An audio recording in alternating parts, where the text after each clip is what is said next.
7. Recognition as an inhabited world. We did not have to wait long. At noon, the day after the runaway of the twins, there occurred the initial test flash of the universe circuit signals at the planetary reception focus of Urantia. We were, of course, all astir with the realization that a great event was impending, but since this world was a life experiment station, we had not the slightest idea of just how we would be apprised of the recognition of intelligent life on the planet. But we were not long in suspense. On the third day after the elopement of the twins, and before the Life Carrier Corps departed, there arrived the Nebadon Archangel of initial planetary circuit establishment. It was an eventful day on Urantia when our small group gathered about the planetary pole of space communication and received the first message from Salvington over the newly established mind circuit of the planet.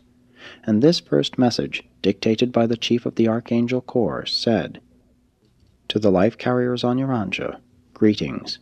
We transmit assurance of great pleasure on Salvington, Urantia, and Jerusalem in honor of the registration on the headquarters of Nebadon of the signal of the existence on Urantia of mind of will dignity. The purposeful decision of the twins to flee northward and segregate their offspring from their inferior ancestors has been noted. This is the first decision of mind, the human type of mind, on Urantia, and automatically establishes the circuit of communication over which this initial message of acknowledgement is transmitting." Next over this new circuit came the greetings of the Most Highs of Urantia, containing instructions for the resident life carriers, forbidding us to interfere with the pattern of life we had established. We were directed not to intervene in the affairs of human progress. It should not be inferred that life carriers ever arbitrarily and mechanically interfere with the natural outworking of the planetary evolutionary plans, for we do not. But up to this time we had been permitted to manipulate the environment and shield the life plasm in a special manner, and it was this extraordinary but wholly natural supervision that was to be discontinued. And no sooner had the Most Highs left off speaking than the beautiful message of Lucifer, then sovereign of the Satania system, began to planetize. Now the life carriers heard the welcome words of their own chief and received his permission to return to Jerusalem.